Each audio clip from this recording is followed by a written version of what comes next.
Welcome to our deep dive into Dr. Joseph Murphy's The Power of Your Subconscious Mind. You've given us quite a journey with this one. It's full of stories and techniques about, well, the power within us all. It is. It really is a classic, for a reason. So much of what we just sort of take for granted now about personal development and manifestation, it all has its roots in Dr. Murphy's work. He uses a lot of different words for the conscious and subconscious mind, though. Yeah. Like objective and subjective and waking and sleeping. Right.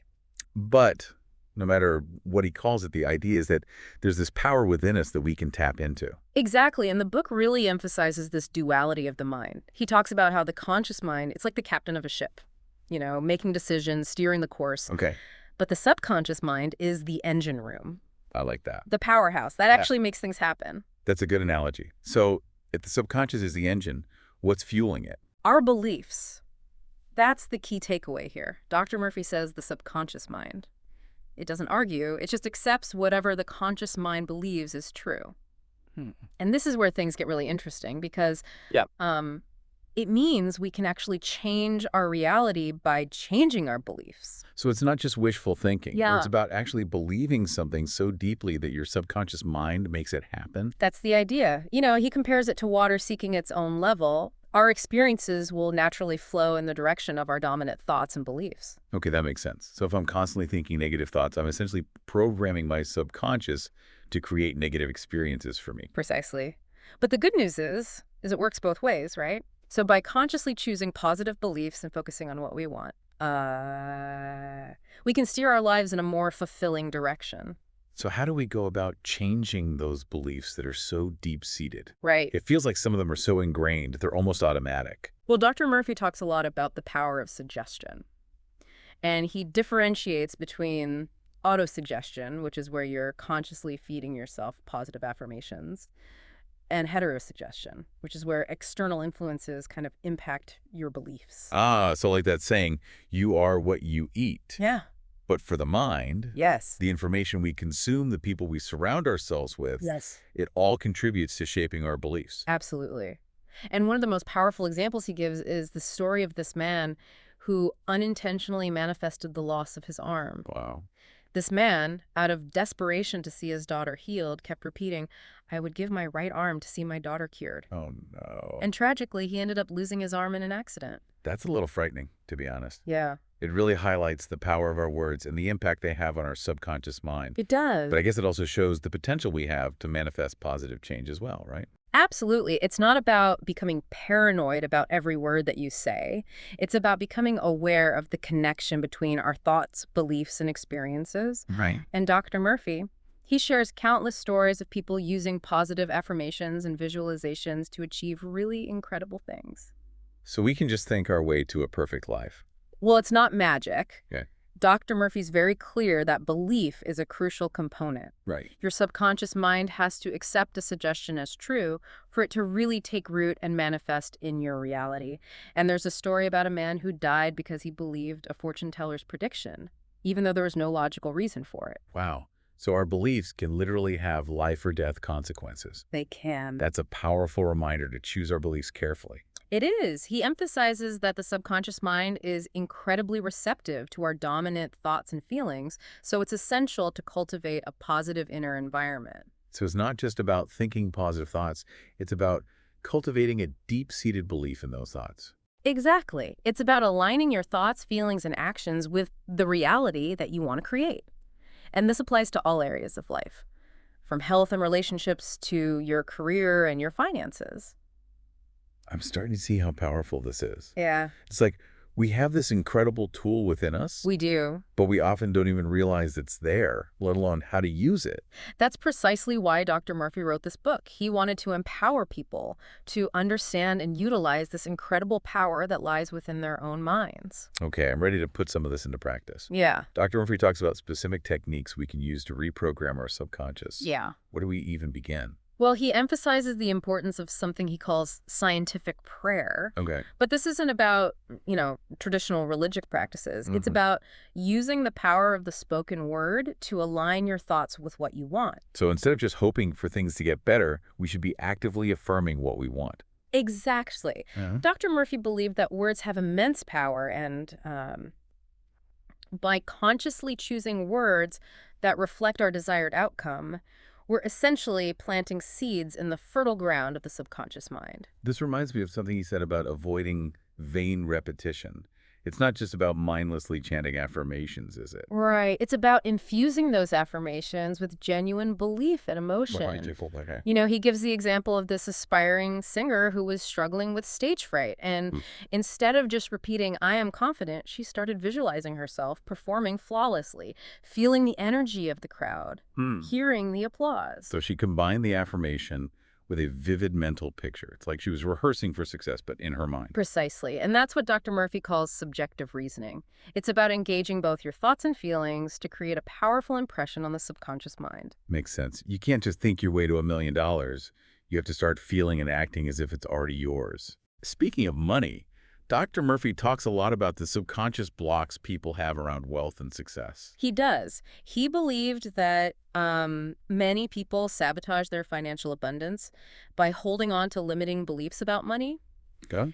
Thoughts like money is evil or rich people are greedy can create a subconscious barrier to prosperity. So even if we're consciously working towards financial goals, those underlying beliefs can hold us back. That's right. It's like driving with the parking brake on. Mhm. He suggests consciously cultivating a wealth consciousness, an inner knowing that we are worthy of abundance. So how do we go about shifting those ingrained beliefs about money, especially if they've been passed down through generations Right. or reinforced by societal messages? Well, Dr. Mercy suggests starting with gratitude. So instead of focusing on what you lack, appreciate what you already have. Mm. And this shift in perspective, it begins to dismantle the scarcity mindset that blocks abundance. It's about rewiring our brains to see the world as a place of opportunity rather than limitation. Exactly. And he goes on to say that it's important to align your actions with your desired outcome. So if you want to attract more money, act as if you already have it. Invest in yourself. Give generously to others. And enjoy the good things in life without guilt. It's about embodying the energy of abundance in all areas of life. Yeah. And it's not just about material wealth, right? Dr. Murphy talks about applying these principles to relationships as well. He does. He emphasizes the importance of emotional maturity in relationships. He explains that other people's actions don't actually have the power to control our reactions. We always have a choice in how we respond. That's easier said than done, It is. especially when we're dealing with difficult people. It is. But that's where the real power lies. Dr. Murphy suggests that, instead of playing the victim, we need to take responsibility for our own emotional state. So instead of saying, you made me angry, I should say, I chose to feel angry because of that. Yes, recognizing that you have the power to choose your response, even in challenging situations. That's crucial. It's about reclaiming our power and not giving it away to others. Exactly. I imagine this is especially important when navigating challenging relationships. He actually has some very insightful advice for dealing with difficult people. He suggests that instead of getting caught up in their negativity, we should practice empathy and understanding. So trying to see things from their perspective, Mm-hmm. even if their behavior is hurtful. He encourages us to remember that everyone is doing the best they can with the understanding they have at the time. And often, difficult behavior stems from, unresolved pain or trauma. It's like that saying, hurt people hurt people. It doesn't excuse their behavior, but it helps to explain it. Right, and he believed that, while we shouldn't condone hurtful actions, responding with compassion rather than judgment can be incredibly powerful. It's about setting healthy boundaries while recognizing their humanity. Yeah. This all ties back to the power of forgiveness, right? Absolutely. Holding on to resentment, it keeps us trapped in a cycle of negativity. Dr. Murphy suggests that forgiveness isn't about condoning the other person's actions, but about liberating ourselves from the burden of carrying that anger and resentment. It's about choosing peace over pain, Yeah. both for ourselves and for the sake of the relationship. This is all incredibly empowering. It feels like Dr. Murphy is giving us the keys to unlock a whole new level of personal freedom. He is. He believed that understanding and working with our subconscious mind is essential to living a more fulfilling life. It's about recognizing our inherent power, choosing our thoughts and beliefs wisely, and creating a life that reflects our highest aspirations. This is all so inspiring. Yeah, It's like a whole new world is opening up, it is. full of possibilities. Yeah. Dr. Murphy's work feels like a treasure map, guiding us towards the hidden riches within ourselves. He delves even deeper into this idea of untapped potential. He believed that we all possess this remarkable ability to overcome challenges and achieve our goals by tapping into the power of our subconscious mind. So it's not just about attracting material things or improving relationships. It's about reaching our full potential in all areas of life. Exactly. He talks about using the power of the subconscious mind for, problem solving, overcoming fears, Hmm? even finding lost objects. Wait, finding lost objects, now you're speaking my language? I'm Yeah. constantly misplacing things? How does that work? He has a technique he calls subjective reasoning, which involves relaxing the mind, focusing on the desired outcome, and trusting that the subconscious mind will guide you to it. So it's not just about frantically searching everywhere. He believed the subconscious mind has a way of knowing where things are, even if we don't consciously remember. It's about quieting the mind, releasing the anxiety, and trusting that inner guidance. Like trusting that inner GPS system we all have. That's a great analogy. Yeah? He actually shares several anecdotes about people successfully finding lost objects using this technique. Can't wait to try it next time I can't find my keys. It can be surprisingly effective. It highlights just how powerful and resourceful our subconscious mind truly is. It's amazing to think we have all this untapped potential within us. It makes me wonder what else we can achieve by working with our subconscious mind. Yeah, Dr. Murphy believed we can achieve pretty much anything. He talks about the subconscious mind's role in everything, from healing to creativity. We haven't talked much about healing yet. Right. What's Dr. Murphy's take on healing?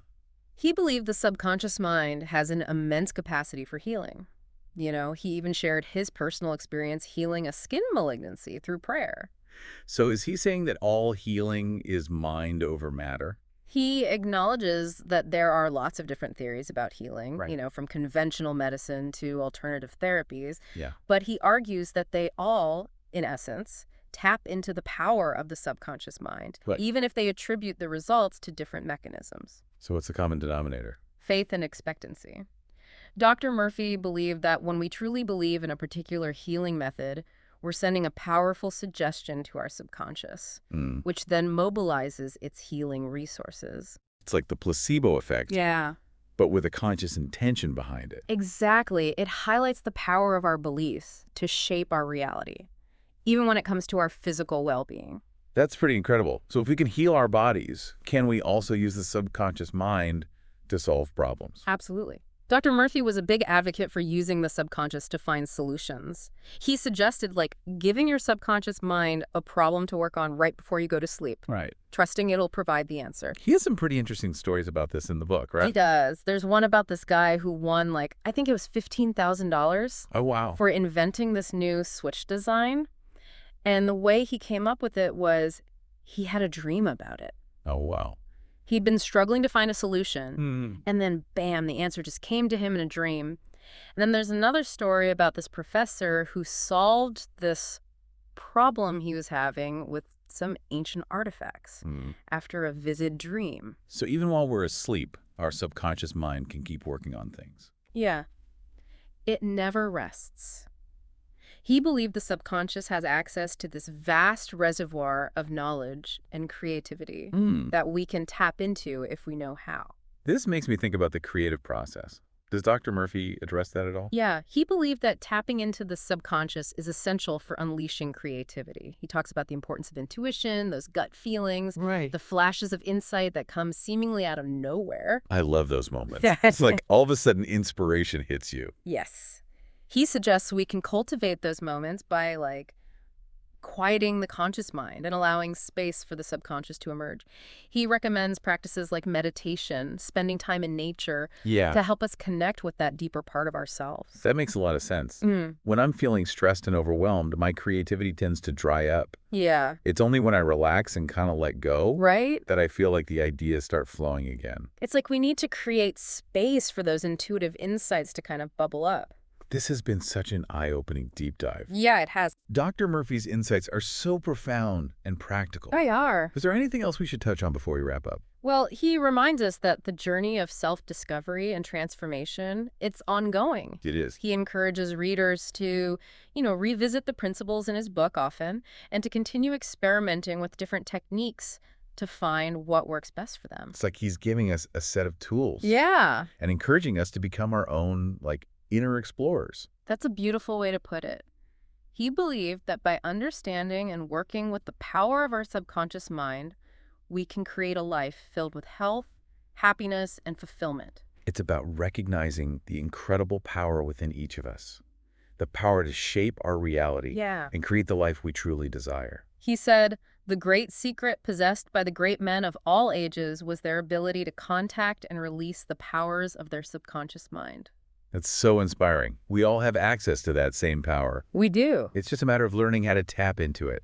Exactly. And by applying the principles we've explored today, you can start to unearth that power and create a life that truly reflects your limitless potential. Dr. Murphy's The Power of Your Subconscious Mind. It truly is a gift. It's given us so much to think about and apply in our own lives. It is. And remember, as we wrap up this deep dive, no matter your age or your circumstance, Yeah. there's always more to learn, more to experience, and more to contribute. It's about embracing the journey, trusting that our subconscious mind is always guiding us towards our highest good. Thank you for joining us on this deep dive. Thank you. Till next time, keep those subconscious gears turning.